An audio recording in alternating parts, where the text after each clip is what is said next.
Kuro Games was doing a really great job with Wuthering Waves since it came out. The game that gained so much trust from players, and it's still exceeding their expectations. The devs are still creating something that we didn't expect. And if we take Camellya as an example, the character that was very hyped since the beginning of Wuthering Waves. A lot of people saw her in the story and they were like, oh, this character looks cool. Her abilities looks kinda OP.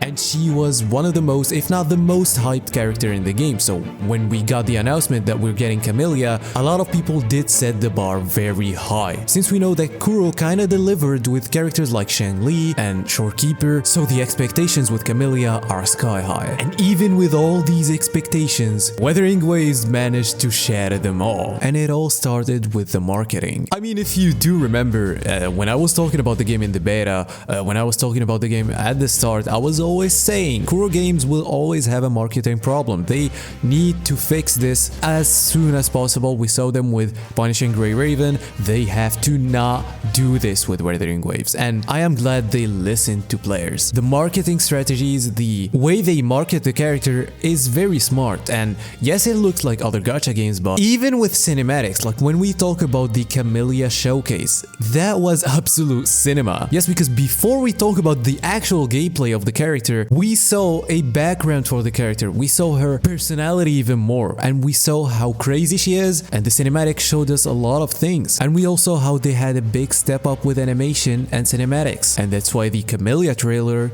gave more hype. But then we came to the actual showcase, the actual gameplay, and this is where players, a lot of them were kinda shocked, because this gameplay is kind of unreal. It's so creative to the point of making the opinion about the character a little mixed. Like, it's overwhelmingly positive, but after all the cool gameplay that we saw with other characters, they managed to make another character that has two modes with a very different gameplay. And that's the good thing about Wuthering Waves. You can see that a lot of characters are so different, and every character like gives you a new taste with the game, and Camellya is one of them. Especially Camellya, which kinda changed a lot of mechanics. She has her own mechanics, which again, that's why you can find some people dislike the spinning, for example, which I kinda like. It's cool, but for some people who want the challenge, it kinda made the pairing easier for this character. But that's probably the only problem, if we can call it a problem, depending on the people that are playing. But when you look at Camellya and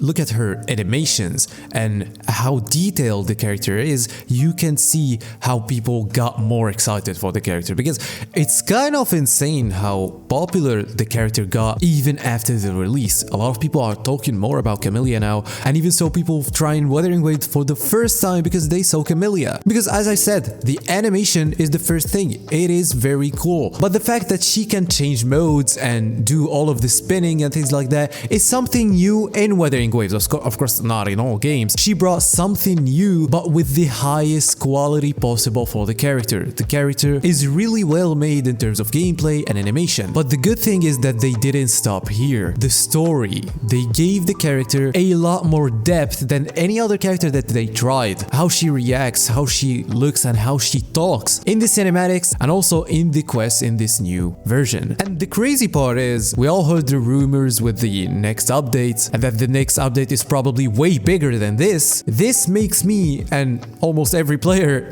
more excited about the game and still expect more from this game. Now, if you're new to this channel and you thought that I'm kind of positive, it's because it's true. In this video, I'm kind of positive, but do not be surprised if you found me very negative in another video. It's just that we have to give the game its flowers when we should. I am trying to be as fair as possible in this community, so when a game does something right, I will call it out, and when they do something wrong, I will call it out even more so we can have some changes. But for this update, to be honest, they really cooked with Camellya. Anyway, if you don't subscribe now, you're gonna lose your 50-50. Bye bye.